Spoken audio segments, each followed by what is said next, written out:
Pluri utilizes cutting-edge science and engineering to develop cell-based products that advance global well-being and sustainability, effectively leading a biotech revolution. And today we're here with Lior Raviv, the Chief Technology Officer, to talk about the company's patented 3D cell expansion system known for its accuracy, scalability, cost-effectiveness, and consistency, and how it addresses challenges ranging from medicine to climate change to food scarcity, even animal cruelty. So a kind of amazing range of applications there, Lior. Welcome. Great to have you here. Shout out to not actually Isaac Newton for asking me to look into this company. This company is quite interesting, and so our next number of videos is going to be a series covering them. First, we're going to look at a pretty good interview with their CTO.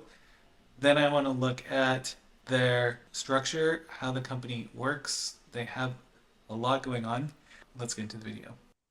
Great to be here. Thank you. And one of the main challenges of cell expansion is the scalability. So how does Pluri's technology address that challenge? So what we discovered, again, mimicking nature, that if you look on like animals or human body, we have this huge pump called the heart, which transfer a lot of blood through the body, and you have like blood pressure, which is high. And when you scale up systems, you need to put a lot of power in order to mix everything. You need to create the environment which will be homogenized. And when you take a bioreactor and you scale it up, you need to put a lot of forces inside the solution, inside the suspension, in order to mix everything up. And this is harmful for the cells.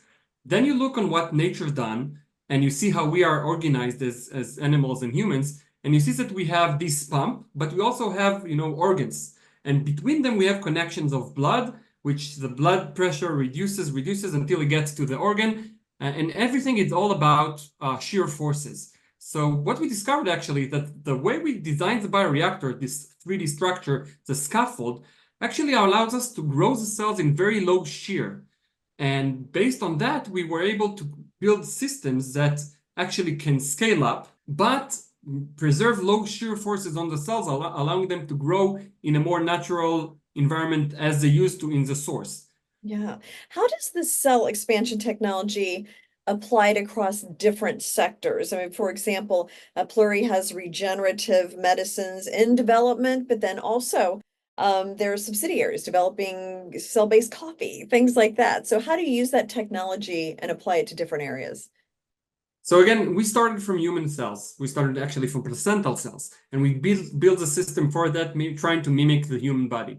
What we discovered over the years, that the same structure, if you look on, like, let's say, animal body, it's not that different. We tried taking animal cells, putting them on the scaffold, changing the environmental parameters, so pH, different temperatures, but the same structure of the systems, and we saw that the cells actually grow well. And they grow well because they grow as a tissue, as they mimic the nature. And then we said, okay, let's try growing plant cells. And again, we discovered that the same structure of low shear 3D structures allowed us to grow plant cells very efficiently. And another feature that was done in the last few years was changing the scaffold materials to something that could be eatable. So we started with scaffolds that are relevant for pharma, where we need to harvest the cells from the scaffolds. But then when we saw all the sustainability issues and food crises, we said, okay, maybe we can preserve the same structure of scaffolds, but change the material to be something that could be eatable, like proteins or sugars or many other elements.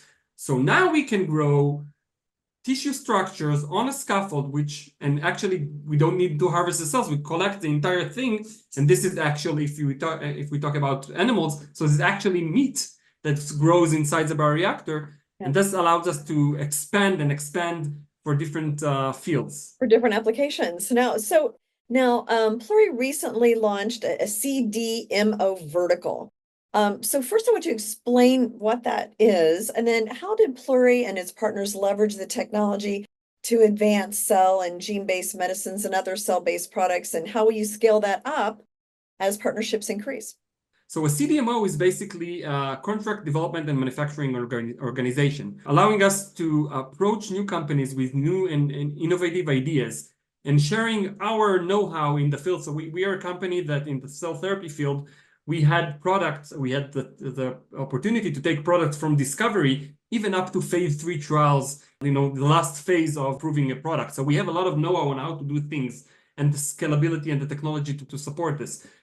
Interesting. And as the global population ages and increases, we will need medicines and healthier foods, more sustainability. How is Pluri addressing those issues?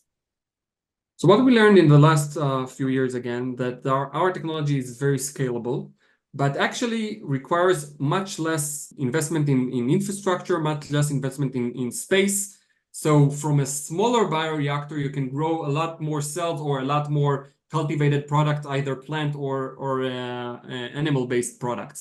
So our technology allows us to produce more in less space, opening this sustainability issue and in growing these cultivated products, and also do it in a very cost-effective way. Let's get into the structure of the company. This company has a number of different subsidiaries. We have Pluri Biotech, based in Israel, wholly owned. We have Pluri STEM GmbH, which is based out of Germany. We have Ever After Foods, which is based out of Israel. It's majority owned, a food tech joint venture with Tenuva, which is Israel's largest food manufacturer, which is interestingly has a significant ownership by China's second largest food manufacturer. So this is where, I need a lot more time to dig into the company and their technology and what they're doing, but there is, China is great at scaling technology and they are great at bringing down costs. And so if there is a food tech partnership between Chinese food manufacturers and Israeli food manufacturers in this company, maybe there is work being done to bring down the cost of manufacturing for food technology. So that's something I'd want to watch. Then they have Coffee's AI. I'm not quite sure how to pronounce that, but they're wholly owned, based out of Israel, and working on cultivated coffee. And then lastly, there is Kokomoto, which is a cell-based chocolate company that they have spun out and also majority owned. So collectively, all of these subsidiaries are referred to as Pluri. The main business of Pluri is they have this cell manufacturing technology. They're working on bioreactors and they're applying this as manufacturing for different clients in a lot of medical applications, and then they're trying to branch out into food technology applications. Located in Haifa Science and Technology Park, our headquarters span 47,000 square feet, with a team of 140 industry veterans and 2 decades of cell expansion experience. Our state-of-the-art manufacturing facility is the heart of Pluri CDMO. Here, we develop high-quality cells using good manufacturing practices certified by the FDA, EU, and the Israeli Ministry of Health. Over the last 9 years, the facility has produced hundreds of clinical batches. We offer small-scale 2D manufacture for tech transfer and early clinical stages, as well as larger scale in 3D for later clinical stages and commercial. Our specialized high-performance cell technology offers scale-up capabilities to meet market demands. This includes advanced cell harvesting, continuous flow centrifuges, and agility to seamlessly configure rooms and equipment. Our team can handle diverse processes and deliver products from benchtop through Phase 3 production. Pluri CDMO offers upstream and downstream processing with automated large-scale fill and finish options. We've manufactured more than 400 batches for clinical and preclinical use. Media is prepared in our GMP facilities ISO 7 and 8 clean rooms. With robust supply chain control, customized media, and cryopreservation, Pluri CDMO represents a one-stop shop for your media preparation and preservation needs. For quality control, Pluri offers analytical capabilities on-site. All biological assays are completed in-house. Viral and microbial tests are performed by external qualified labs abroad. Our GMP laboratory enables testing of clinical batches for release, with approved facilities for safety testing. Pluri CDMO provides an A to Z solution for clients, from development and manufacturing through final product delivery. We have unique expertise in storing and shipping cell-based products for large-scale clinical and commercial purposes. We provide expedited security clearance as well as nearby access to major ports and travel routes. As a winner of Dunn's 100 Best Places to Work, Pluri takes pride in recruiting and retaining a highly experienced workforce. Our dedicated team has expertise in process development, validation, and characterization, as well as the versatility to provide any solution our clients require. Okay, so let's recap. So Pluri is a biotechnology company with a 3D cell expansion platform and in-house manufacturing capabilities. They apply their technology across regenerative medicine, immunotherapy, and they've recently expanded into food tech, and they launched their contract manufacturing business. And so they're commercializing as a platform through partnerships, licensing, and joint ventures, and spinning out different companies to tackle different industries.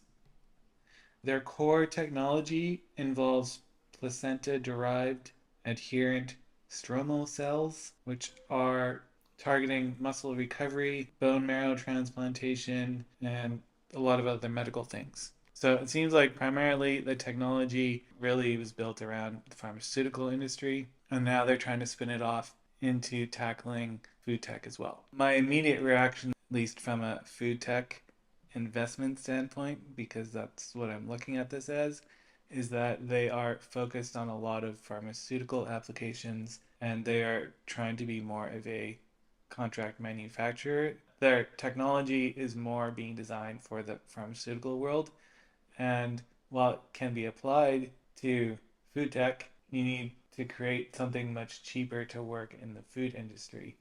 And so I guess I'm a little bit skeptical at this point that they're going to be able to tackle all of these different industry verticals at once, because as we get into their financials, they're not necessarily making a ton of money. There's just a lot of risk around a company saying, oh, we're going to tackle pharmaceuticals and food technology.